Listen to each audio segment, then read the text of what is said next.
Welcome back to another episode of the Marketing Millennials podcast. Today's episode is for anyone who thinks social media management is just posting stuff. I'm joined by Stansel, a social media veteran with over a decade of experience running accounts across higher ed, government, startups, entertainment, and fast-growing brands. We talked about why it's critical to hire and experienced social media managers, how to advocate for time, budget, and tools social media teams need, the real traits that make someone successful in this road: think strategy, systems, and communication skills. If you're building a social media team or trying to prove the value of social media, this episode is for you.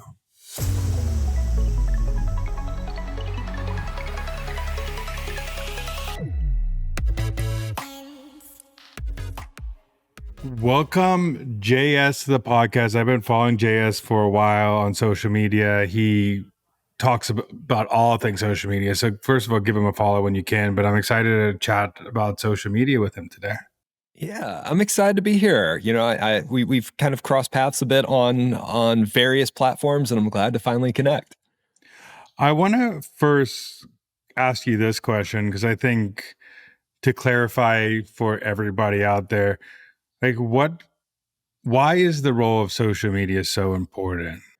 Social media is really the front door, front porch of your brand, right? It's where people are going to interact with you, outside of like your physical location. Like that's where they're going to interact with you most these days. And your social media manager is the one right out there who is interacting with your customers, your clients, who's putting out content that represents you and your brand and talking back and forth with customers in the comments and doing community management and all of that. So it's really, the front lines of your communications with whoever you want to speak with now. And I think maybe 10 years ago when it was first starting out, people thought, oh, we could put an intern in charge of it or whatever. But now it's just become too important. And you really need a professional who is, going to handle that responsibility and is trained to do it and can do it well. Yeah. And then the secondary question, because I think this sets up the conversation, is there's people who do social media and there's a social media manager. So could you give the difference between those two? The way I like to compare it, it's like just because you have a car doesn't make you a mechanic. And the same is true for social media. Just about everybody has a social media account. They can post on their own. They can do stuff. But when you need it for a brand and you need somebody to actually communicate with a large group of people, you need to have a professional social media manager who knows the ins and outs of the strategy, how the platforms work, and can craft content that's going to resonate with your audience. Obviously, I know social media has a lot of roles in the social media, and it takes a lot of different types of talent to do it. It's not only like I'm scheduling content. You talked about a lot of things you've already, posting content, strategizing of your brand, community management. There's now editing's becoming into play. Video content's even more important than ever. So there's all these different roles that become mushed into one, but it's also one of the most undervalued, underpaid roles out there. And why do you think that is? Why, and how could we what would your pitch to leadership right now be why you should pay social media managers more than you think they are? How much time do you have? We could go into this all day about the myriad roles we expect out of social media managers and the evolving role that social media managers play.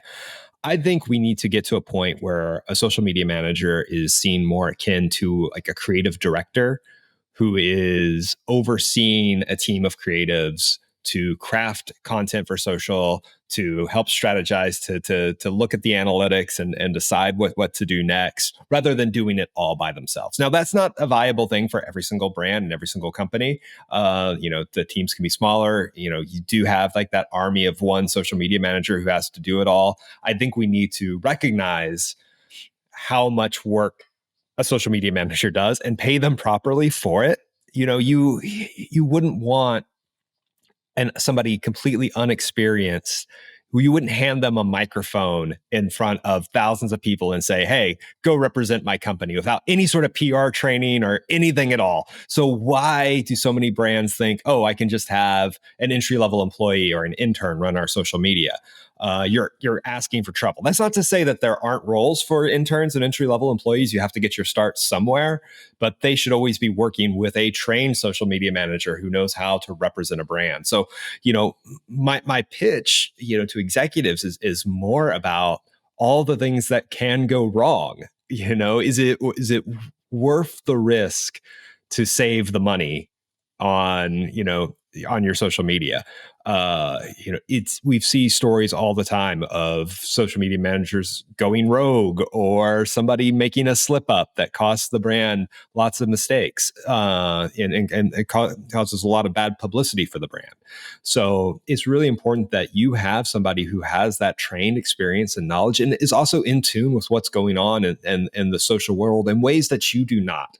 The internet is a infinite place, right?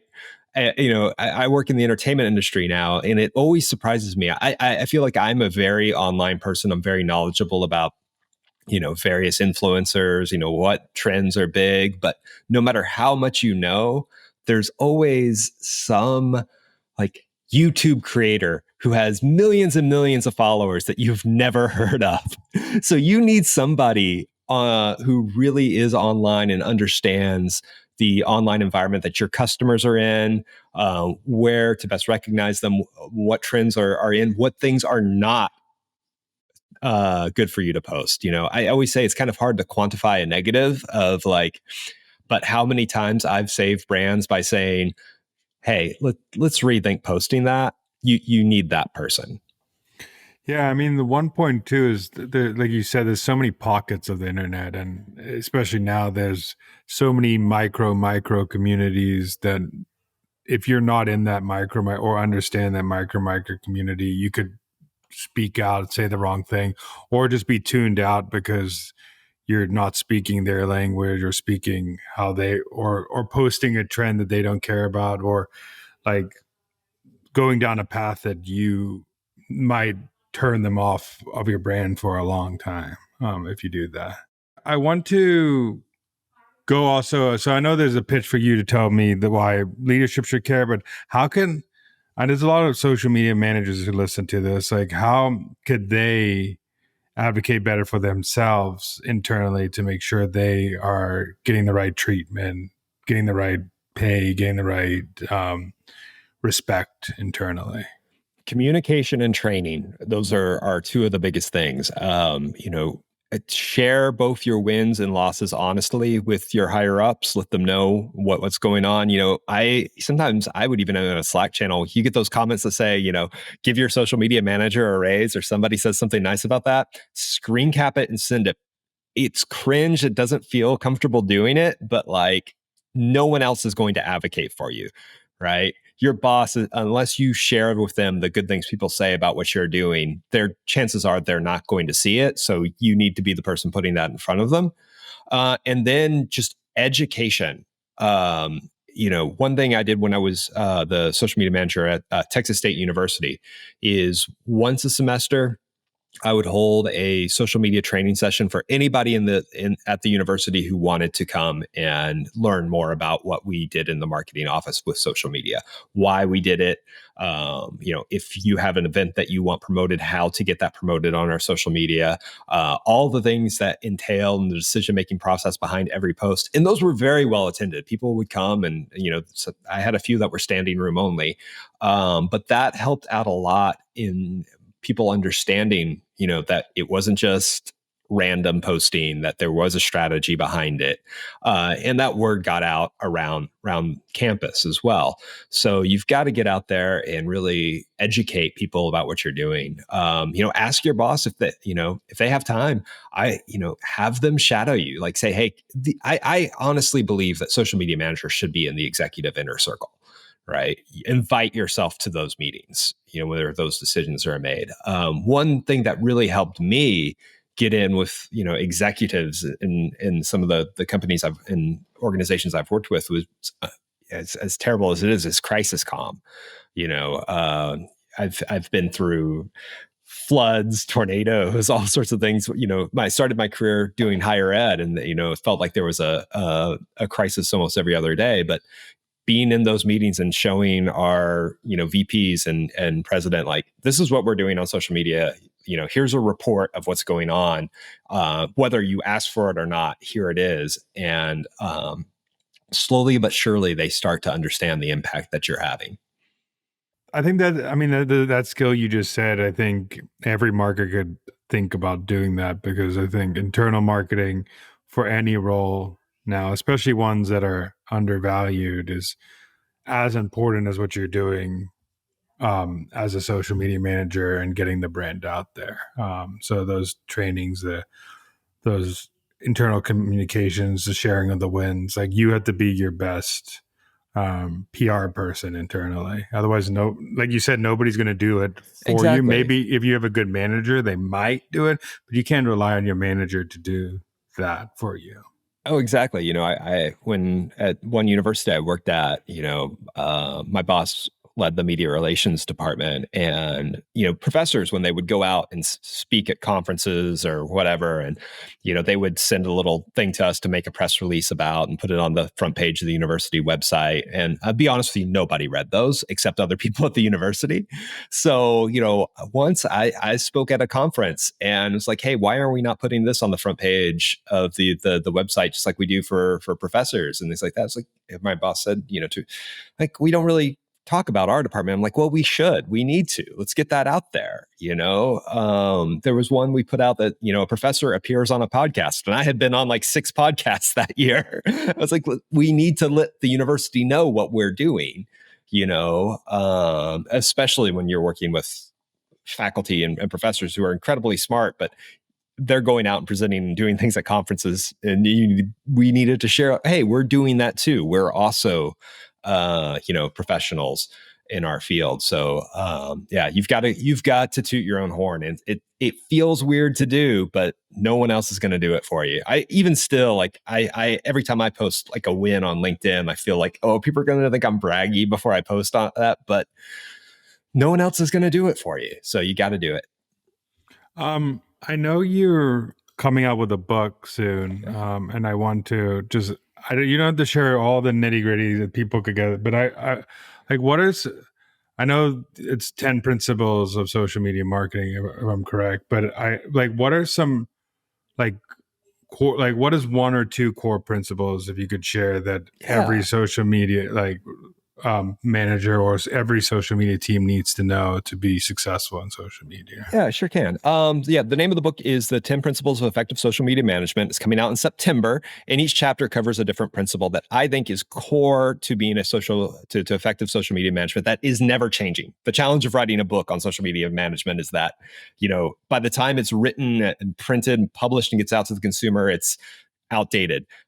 So I tried to think of core principles that just will be universal to social media management, fingers crossed, for a very, very, very long time.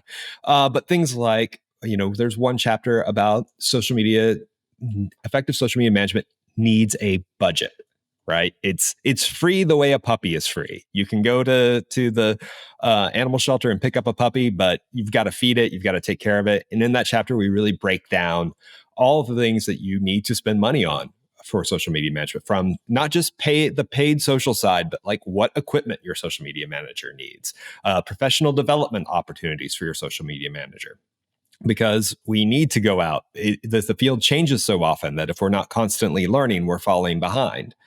Another effective principle is that social media management is a team effort. And we talk about all the different roles, kind of like we were talking earlier, where, what sort of team structure that you have, in ways that smaller teams of one, it's still going to be a team effort, because everyone, if you only have a social media manager on your social media team and nobody else, it falls down to other people at your company are going to have to start taking on a few roles to help them out, to help share possible stories, get them content ideas, help represent the brand on social media. So those are two big ones. Another one that we talk about is accessibility and being sure that your social media content is accessible to people with hearing impairments and visual impairments, and how making accessible content makes the content better for everyone. So we cover, I was going to say we cover a lot of principles, but we cover 10 big ones. So the ones that I think are most important. So those are a few of them. I want to go down the first one you just said, because I actually was at a conference a few weeks ago, and Gary Vee was on stage, and he said that like the brands that are not investing basically like 20% of their marketing budget on social media creative and content that's organic social media that you could test before you put it on paid or anything like that, is those brands are going to fail, because we're in the era of like the algorithms are changing to intent-based algorithms. Like there are ways that things are going to go viral, and like you're just wasting money if you just put a random creative on a paid social that would never work on organic and think it's going to actually work on organic. So what are your thoughts on, I mean, we're talking about budget, but what are your thoughts of like how much of the marketing budget should actually be dedicated to this organic social media effort? What is your thought on that? Oh man, and again, that organic, people think it is free, but it is not. Just because you can make the post and hit send on it, or the thing that really gets under my skin is it's just social media, and besides, lo-fi content does better anyway. It's not the fact that the content is lo-fi or low quality or feels like somebody just did with their phone. It's the story you're telling, whether it's a low production value or a high production value. Like it's the story behind it. Like that's not an excuse to have subpar content, right? And you need talent to do that. You need people who are creative. You need, I think it's so funny. We talk about all the roles we ask of social media managers, from being able to not just understand every single platform, what's working, but we also ask them to be graphic designers, video editors, also good writers. And on top of that, for a lot of brands, we ask social media managers to be funny, which is a completely different skill set entirely. Not everybody has, right? We don't recognize that as a skill like we do, like understanding Excel or, whatever, being able to put together a good slide deck. Humor is a skill. So there are so many things we ask them to do, and we need to pay them fairly for that. You're not going to get the funniest person or somebody that knows social media and pay them peanuts and have them stay for a long time. So you need to invest in a good social media manager, because not only is it the skill of a social media manager, your social media manager understands the ins and outs of your brand. They know that brand voice. They know everyone at your company, right? They know when I'm coming and I say, okay, I need to get something and some photos from you or something like that. We kind of know where the bodies are buried. We know the things not to say on social. So when you lose a social media manager, when they move on, the institutional knowledge that you lose along with that is so hard to replace. So it is worth it to pay your social media managers well. And I'm not talking about, just an enormous salary or anything like that, which would be great, it's fantastic, but something reasonable that it's not an entry level salary. It's funny because a social media manager can't hide behind a paid spend budget for their creative. Like with a paid social person could put a creative, put spend behind it. It can get a lot of impressions, but doesn't mean that creative was good. Like a social media manager is like tied to like having to know like that this will resonate with my audience, resonate with the algorithm. This format works on this platform. This is the type of content that is gonna it works with our brand. Also, what you said, like the institutional knowledge. I've been so many places where like if you post this, the CEO would ream the marketing team. Like, and not many people will know that. Like the CEO might ream the market if you say 2 or 3 words wrong or something. Yeah, exactly. Like in higher ed, there's a whole sort of lingo that, housing doesn't like you to say dorm. They want you to say residence life or residence hall, which, I think with the audience, it's confusing, but that's neither here nor there. But we do have one of the few jobs at any company where everyone from the CEO to the intern in the mailroom see the product of your work and have a very strong opinion of it. And that's to say nothing of your customers. Imagine if every email that you sent out was seen by everybody in your company and all of your customers and scrutinized for every little mistake, error, or typo. That's what social media managers do every day, basically, right? Every post we send out is absolutely scrutinized. So it's a high pressure job. It requires a lot of talent. There's very little room for error. Mistakes will happen because just the sheer volume of it. So I think brands need to understand that, and social media managers should be compensated accordingly. A couple questions, just like general questions, because I know these come up with like asks that social media gets. So what are your, like, if someone came up to social media manager and says like, hey, we need to be on XYZ channel, or we need to be on these 5 channels to be successful, like, and as a social media manager, you really need to be on Instagram and LinkedIn, maybe, like, how do you go push back and say like, hey, like, we don't need that to be posting there, or we don't need to be investing all that time when I can be really successful on these 2 channels and help us grow the business? Yeah. It kind of comes back to that education and building that rapport where you need a boss that kind of trusts you a little bit, of like, when I say no, I'm not saying no because I don't want more work. I'm saying no because this is not going to help us. It's not a good use of our time. And I have the reason behind that. It can be kind of tough to like push back, especially on higher ups. My nephew said we need to be on TikTok, so why aren't we on TikTok? And it's like, well,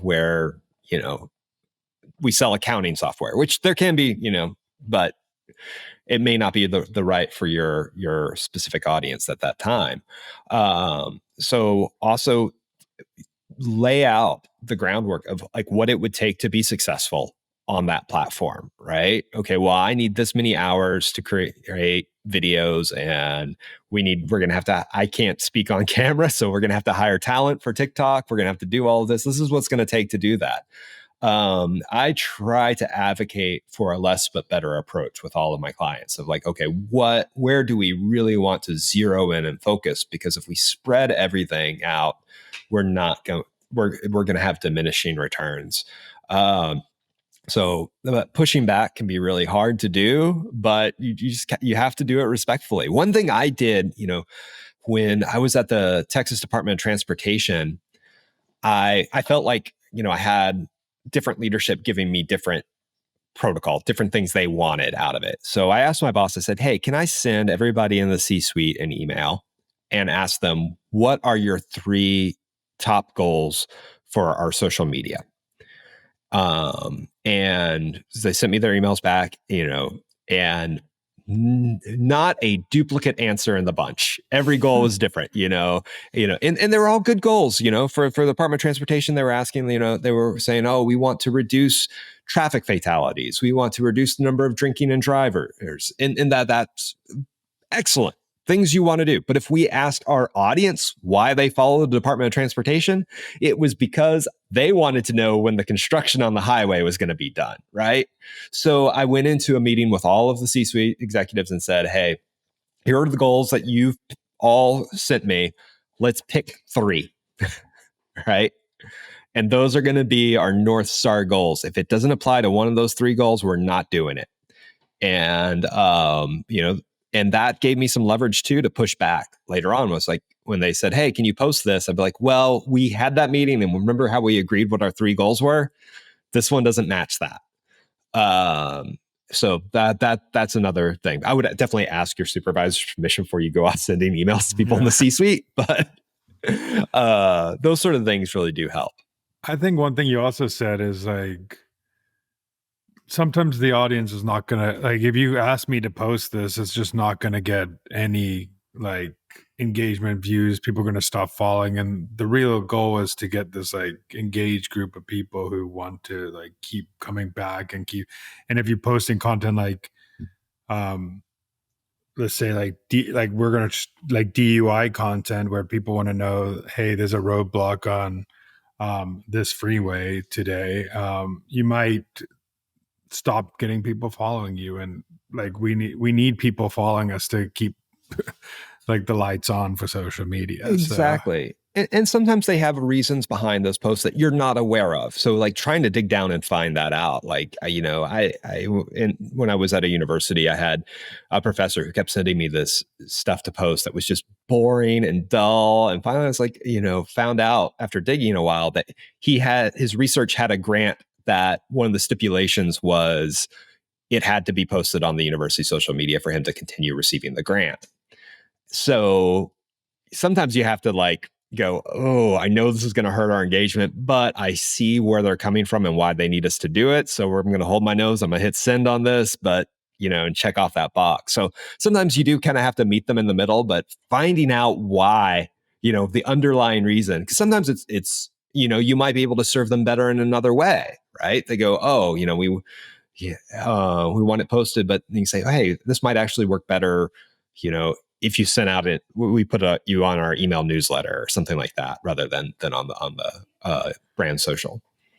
I think one thing that's hard about social media too, and I want to get your opinion on this, and I know you talked about it, but like most people are on social media, they see these like north now like quotation North Star brands like Duolingo, Wendy's, like these like ones that are just doing a great job in their space, and they come back to social media managers like, why can't we do this? Like, I want to be like this, or we should be like this, or even like social media managers that are new to the spaces are looking at, I want to do this strategy. Could you give like just like a step back and say like, hey, this is why you shouldn't do this, or like, or how you must think about social media before even thinking about, Yeah. hey, would be like Wendy and Duolingo. Your brand is unique and you deserve a unique strategy. There's already one Duolingo, there's already one Wendy's, there's not going to be another, even though so many people try. That's not to say you can't be funny, you can't be snarky, you can't develop your own brand voice, but what works for one brand isn't going to work for everyone. And those like, it's like, at the risk of like, I don't want to insult anybody's abilities, but it's like the difference between like minor league and major league baseball. Like those guys are the majors, right? But that doesn't mean you can't do something that's very effective and works really well. It's not going to work for every single brand. And you need to be able to adapt to the brand voice that you're working on. When I first started freelancing, my two biggest clients were working on the social media for Amazon Prime Video's Invincible animated series, which I'm still working on and love, and a startup in the quote unquote end of life industry. So what they did, it was a company, they owned forest, and you go pick out a tree, and when you passed away, that's where your ashes would be spread, and they maintained the forest. So in the morning, I was writing jokes about superheroes, making memes, making snarky replies to fans, and then in the afternoon, I'm writing about death. I'm writing about why you need to read this blog post about how to talk to your family about your wishes after you die, right? So two very different tones of voice. And I learned so much being able to adapt, because what worked on Invincible definitely wasn't going to work on, the end of life industry. So finding that voice that hits and works for your brand, you can't just like grab, oh, I'm going to do what Duolingo does, or, oh, this is this trend looks really good, we're going to use it for our brand. Not every trend works for every single brand. Not every voice works for every single brand. You have to find out what works for your brand and what your audience, and stick to it for a while. Yeah, and also I bet those two brands, the age difference of the audience are probably way different. The two channels that they're probably talking on are probably way different. Like how they like receiving content is probably way different. Mm-hmm. And you're just, like you have to also like content switch into that too. Like, hey, I'm going from maybe an audience on Twitter and Reddit and um, Instagram to an audience on Facebook and Mhm. something else like that. And that's a whole different context switch as Yeah. well. So it's Even for one brand, like, yeah, yeah, back to like working at the universities, like it's been a while since I worked there, but Twitter was still a big thing. Like you talk to students on Twitter and you talk to their parents on Facebook, and your posts better reflect that. yeah. One question I also ask everybody, and this is the last question I have for you, is on this podcast is what's a marketing hill you would die on? Ooh, oh man, there's a lot of hills I would die on. Oh man, for me, I think it is. I'm very opinionated in my beliefs, so there's a lot of hills that I would die on.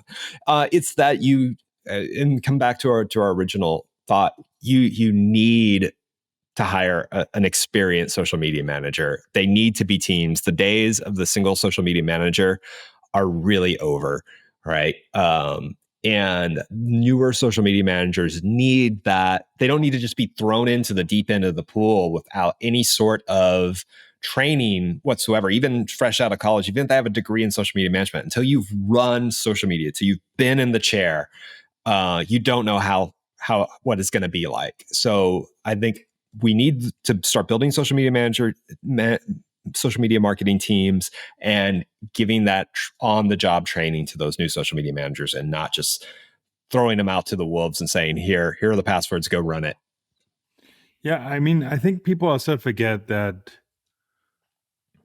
like more like a lot I would say like half the job is managing internal asks and internal approvals and internal questions, and like that's why where the biggest difference I think of like some creators who like probably can crush a channel for you, but they don't have to deal with like going to legal, dealing with the managers, dealing about everybody's expectations internally, having to have a content calendar that it gets approved, make sure that posts get out at the right time, are gold on 50 different things. Like there's so many things that go into social media management that besides like I'm really good at Instagram, which is what I think people miss out all the time. And that internal diplomacy is so hard to learn. When I first started my career, I wanted to bust in like Kool-Aid Man and just be like, oh yeah, we're gonna make some changes and blah blah blah. And you just can't do that. Like it just is not going to work. You have to do that little by little. You have to know the right people to talk to.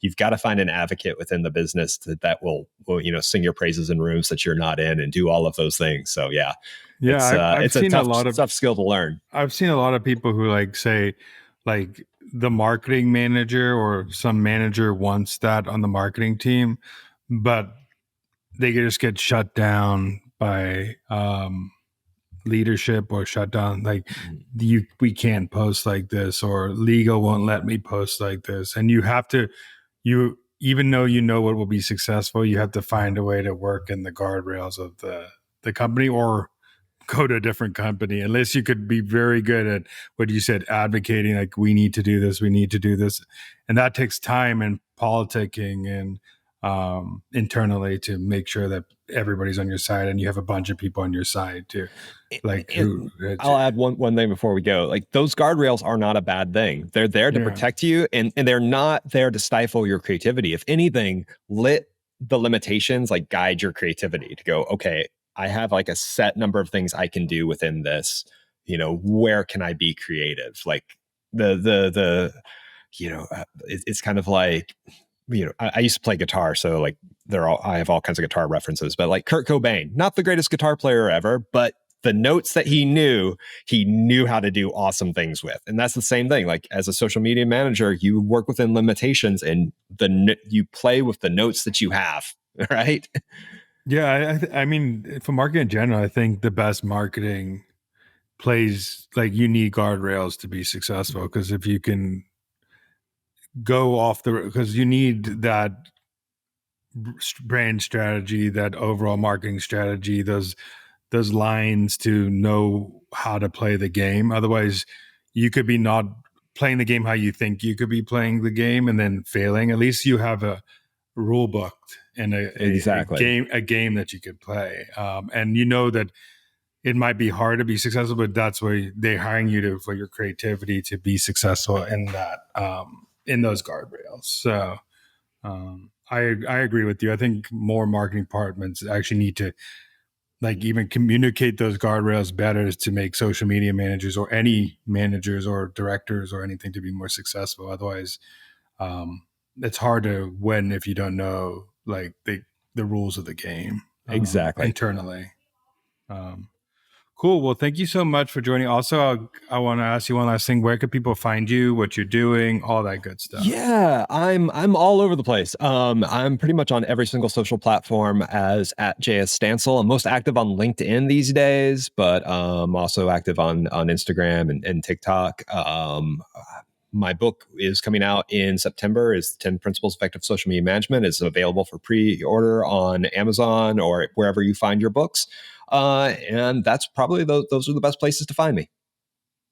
Well, everybody go give him a follow if you want to learn why social media management and how to be successful in social media management. He'll give you the playbook. And you've been in so many different industries that you know you've seen so much different things. And I do agree. If one takeaway of this podcast that I advocate for too is like find a great social media manager and pay them well and give them resources to be successful in that role as well. Not only pay them up, but give them resources to be successful because it's not a one-man person job. If your goal is to be successful in social media, like if you want to be just average and not just have a couple posts up, do whatever you want. But if you want to be a success and grow your business and be a name out there that is recognized, pay the right person. So thank you so much. Thank you for having me.